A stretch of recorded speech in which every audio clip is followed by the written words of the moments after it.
भगवान का नाम जप करने से काम थोड़ा ही ना होता है। काम तो भाग्य से होता है। सब कहते हैं नाम जप करो, नाम जप करो, नाम जप करो। उससे क्या हो जाएगा? अरे मेरे भाग्य में लिखा होगा तभी तो होगा। मेरे भाग्य में ही नहीं है। पता नहीं कैसा भाग्य लिखा है। कितने दिन से पूजा पाठ कर रहा हूं, कुछ हुआ? कुछ नहीं हुआ। अरे भगवान होंगे तभी तो कुछ होगा ना। क्या आपके भी ऐसे विचार हैं? आप भी ऐसा सोचते हैं? तो ये प्रसंग बड़े ध्यान से सुनिएगा। ये प्रसंग आपकी सोच बदल देगा। हरे कृष्ण दोस्तों, मैं हूं अनुज शर्मा। आप सबने ये सुना होगा कि अजगर करे ना चाकरी, पंछी करे ना काम, दास मलुका कह गए सबके दाता राम। ये ऐसे ही नहीं बोला गया है। ये जिन्होंने बोला है, आज उनका प्रसंग आपको सुनाता हूं। सेठ मलुक सेठ थे, व्यापारी थे। भगवान में कम विश्वास था। बताते हैं कि बचपन में बड़े संस्कारी थे, लेकिन जैसे जैसे उम्र बढ़ी सिर्फ व्यापार, धन, दौलत यही दिखाई देता था। एक धर्मशाला में जाकर के रुके, व्यापार के सिलसिले में गए थे। उसी धर्मशाला में नीचे वाले कमरे में कोई सन्यासी रुके हुए थे, कोई साधु रुके हुए थे। सुबह के 4 बजे थे। इधर जो सन्यासी थे, साधु थे, वो नाम जाप करने लगे, सीताराम सीताराम सीताराम सीताराम सीताराम सीताराम सीताराम सीताराम। नाम जाप चलता रहा। सुबह सुबह की बेला थी। इधर सेठ जी जो है वो अपनी निंद्रा में थे, उनकी निंद्रा खराब हो गई। बड़ा गुस्सा आया। सर्दी का समय था कि कौन सुबह सुबह ये नाम जाप कर रहा है, सीताराम सीताराम सीताराम सीताराम। नींद खराब कर दी मेरी।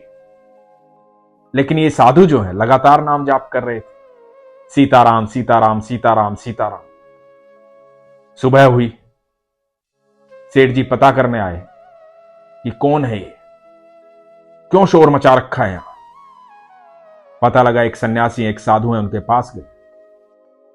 बोले कि क्यों महाराज ये सुबह सुबह आप नाम जाप कर रहे हो, सीताराम सीताराम सीताराम सीताराम, क्या होगा इससे? मेरी नींद खराब कर दी आपने। ये सुबह सुबह आराम करने का समय होता है। आराम से उठो, खाओ पियो, मस्त रहो। सुबह 4 बजे उठ करके कौन सीताराम सीताराम करता है? पूरा दिन पड़ा है, जो करना है करो। सारा मूड खराब कर दिया सुबह सुबह। महाराज बोले कि बेटा, ये खान पान, जीवन की सारी व्यवस्थाएं उन भगवान की वजह से ही तो हैं, श्री राम की वजह से ही तो हैं, ईश्वर की वजह से ही तो हैं।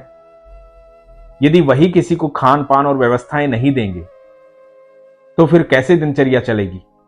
कैसे पूरा दिन आराम से कटेगा? उनके बिना तो कुछ भी संभव नहीं। तो सेठ ने कहा कि अच्छा, तो आप ये कह रहे हो कि आपके नाम जपने से ही आपकी दिनचर्या चलती है, सारी व्यवस्थाएं होती है। कुछ भी मन में आता है, कुछ भी कह देते हो अपनी सहूलियत के लिए। कुछ काम धंधा आपको करना नहीं है,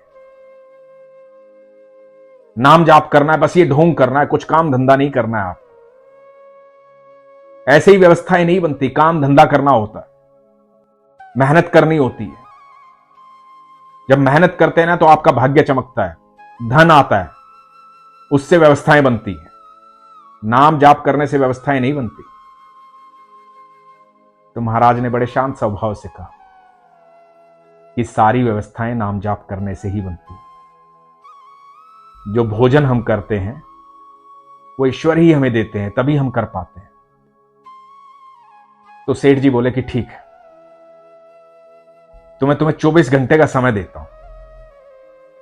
मेरी नजर में तो भगवान होता नहीं, लेकिन यदि तुम कहते हो कि भगवान होता है और वही सब कुछ देता है, तो मैं 24 घंटे का समय देता हूं।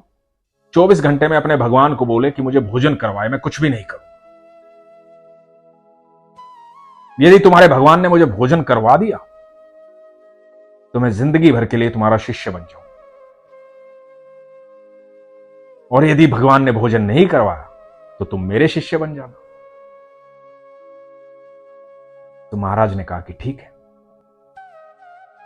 जैसी आपकी इच्छा, ऐसा कर लीजिए। अब सेठ जी ने सोचा कि मैं यहां रहूंगा तो भोजन को देख करके इच्छा जागृत होगी, भूख लगेगी, क्या पता मैं भोजन कर ही लूं, या कोई आकर के कुछ भी दे जाएगा, प्रसाद दे जाएगा, कुछ भी दे जाएगा और मैं गलती से खा ही लूं। तो एकांत में चला जाता हूं, एकांत में जाऊंगा जहां कोई भोजन ना दे पाए, और 24 घंटे बाद मिलता हूं इनसे और फिर बताता हूं। इधर महाराज जो है अपने ईश्वर को याद कर रहे हैं, कह रहे हैं प्रभु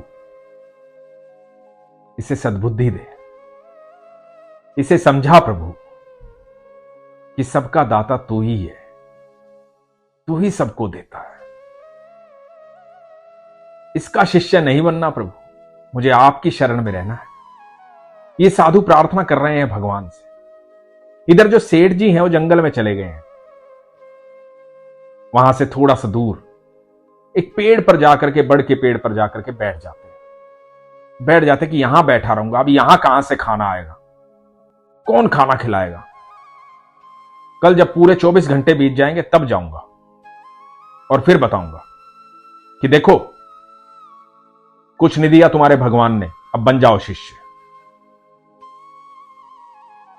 इधर ये पेड़ पे बैठे हुए हैं। थोड़ी देर बाद क्या देखते हैं, कुछ बंजारे आए। उन बंजारों ने वहां पर अपना भोजन तैयार करना शुरू किया। थोड़ी देर के लिए विश्राम के लिए रुके थे। बंजारे तो ऐसे ही होते हैं, कभी कहीं कभी कहीं। तो उस पेड़ के नीचे वो अपना भोजन तैयार करने लगे और भोजन तैयार होने लगा। इधर ये सेठ बैठे हुए हैं। इन्होंने कहा कि कुछ भी हो जाए नीचे नहीं उतरूंगा, कितनी भी अच्छी खुशबू आए भोजन नहीं करूंगा। और जब भोजन मैं ही नहीं करना चाहूंगा तो मुझे कौन करवा सकता है? बस कल सुबह की तो बात है, कल 24 घंटे बीत जाएंगे पर भोजन नहीं करूंगा। इधर बंजारों का भोजन तैयार हुआ और दूर से आवाज आई कि जैसे बहुत सारे घोड़े आ रहे हैं।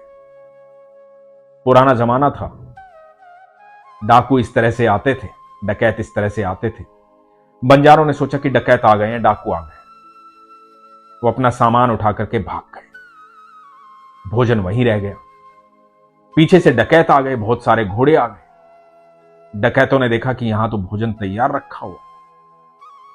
तो डकैतों ने सरदार से कहा कि सरदार आज तो बड़ी अच्छी व्यवस्था है, गर्मा गर्म भोजन तैयार है, पहले भोजन कर लेते हैं फिर आगे चलते हैं।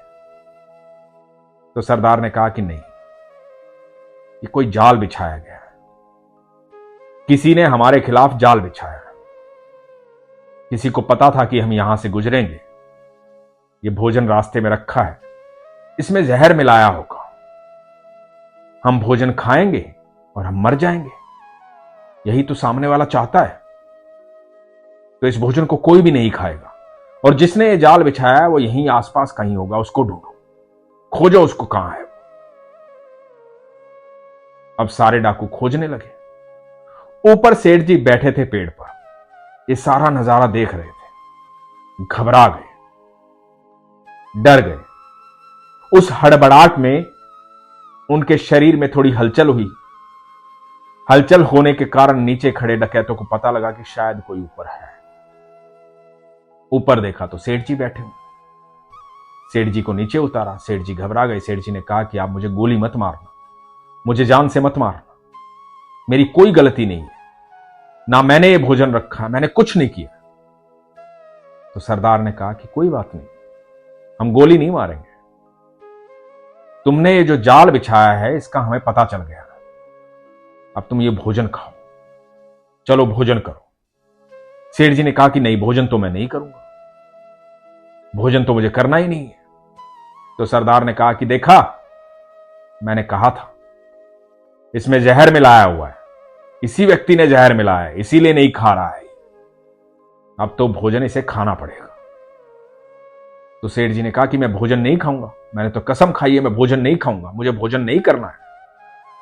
तो सरदार ने कहा कि तुम क्यों नहीं करोगे भोजन, तुम्हें तो भोजन करवाया जाएगा, इसके हाथ पैर बांधो, इसे भोजन करवाओ। भोजन में विष मिलाता है, हमारे खिलाफ जाल फैलाता है, हमें पकड़ना चाहता है, आज इसकी सारी अकड़ निकालेंगे। और बाकी डाकू सेठ के हाथ पैर पकड़ते हैं और उसे भोजन खिलाते हैं। जब भोजन खा लिया जाता है और सेठ जी को कुछ नहीं होता है, तो डाकुओं का सरदार बोलता है कि इसे तो कुछ भी नहीं हुआ। तो सेठ जी कहते हैं, मैंने तो पहले ही आपसे कहा था कि भोजन मैंने नहीं बनाया, ना मैंने रखा है यहां पे, आपने जबरदस्ती मुझे भोजन करवा दिया। इसमें कोई विष नहीं है, विष होता तो मैं मर जाता ना, लेकिन मैं तो आपके सामने हूं। तो सरदार ने कहा कि फिर तुमने क्यों मना किया भोजन करने से, तुमने क्यों कहा कि मैं भोजन नहीं करूंगा। तो सेठ जी ने सारा वृतांत बताया कि किस तरह से मैं धर्मशाला में रुका था, किस तरह से वो साधु वहां पर थे। उन साधु ने कहा कि नाम जाप करने से, भगवान का नाम लेने से हर चीज की प्राप्ति हो सकती है। और मैंने कहा कि नहीं, ये संभव नहीं है, भगवान नहीं होते। और देखिए, उनकी बात सत्य हुई। किस तरह से आप आए, किस तरह से मुझे भोजन करवाया। आज मुझे यकीन हो गया कि सबके दाता राम है। अजगर करे ना चाकरी, पंछी करे ना काम, दास मलुका कह गए सबके दाता राम। ये सेठ जी संत मलुक दास जी थे, भगवान के अनन्य भक्त। बताते हैं कि 108 साल तक इस धरती पर रहे, बहुत कुछ लिखा, भगवान के अनन्य भक्त हुए, ईश्वर से बेहद प्रेम करते थे। एक नाम जाप करने की बहस पर पूरा जीवन बदल गया। जो लोग ये कहते हैं ना कि भगवान का नाम लेने से, आराधना करने से कुछ नहीं होता, उनको मैं कहता हूं, एक बार विश्वास करके तो देखो। आपका नाम जाप करने से आपके शरीर की ऊर्जा सकारात्मक हो जाती है। सिर्फ आपकी ऊर्जा सकारात्मक नहीं होती, आपके आसपास की ऊर्जा बदल जाती है। और जब आपके आसपास की ऊर्जा बदल जाती है, तो ऐसी कोई चीज नहीं होती जो असंभव होती है। क्योंकि मेरे ईश्वर के शब्दकोश में असंभव शब्द ही नहीं। आपने कभी सोचा है कि जंगलों में इतने बड़े बड़े पेड़ लगे होते हैं, बड़े तरीके से लगे होते हैं, कौन आकर के उनको जल देता है? जितने भी जीव इस अनंत ब्रह्मांड में है ना, एक छोटी सी चींटी, उसकी जो पदचाप होती है ना, वो जब चलती है और जो आहट होती है चींटी की पदचाप, उसे भी सुनता है मेरा ठाकुर। एक बार विश्वास करके देखो। और जिस दिन आप विश्वास करना शुरू कर देंगे ना, आपके जीवन में पल प्रतिपल चमत्कार होने शुरू हो जाएंगे। क्योंकि चमत्कार तो हर पल हो ही रहे हैं, लेकिन आंखों के सामने अविश्वास का पर्दा है। जैसे ही अविश्वास का पर्दा हटेगा और विश्वास नेत्रों में जागृत होगा, मन में जागृत होगा, आपकी दृष्टि में वो क्षमता आ जाएगी कि आपको ये सारे चमत्कार दिखाई देने शुरू हो जाएंगे। एक अदृश्य शक्ति आपके चारों तरफ एक घेरा बना देगी, जिससे आप सुरक्षित रहेंगे। इतनी सकारात्मक ऊर्जा का प्रवाह आपके शरीर से होगा, आपकी वाणी से होगा, कि लोगों के जीवन बदलने शुरू हो जाएंगे। आपके चेहरे पर एक अद्भुत तेज आएगा, आपकी ऊर्जा में वो क्षमता आ जाएगी कि आपसे मिलकर के कितना भी नकारात्मक व्यक्ति हो, सकारात्मक हो जाएगा। क्योंकि जब आप ईश्वर के करीब जाते हैं तो ईश्वर की ऊर्जा से जुड़ जाते हैं, आप ईश्वर के प्रिय हो जाते हैं। ईश्वर आपको सारी क्षमताएं प्रदान करते हैं। इसलिए एक बार विश्वास करके देखिए, फिर देखिए हर पल चमत्कार। इसीलिए हमेशा कहता हूं, अपने विश्वास को मजबूत रखिए, अपना ख्याल रखिए। हरे कृष्ण।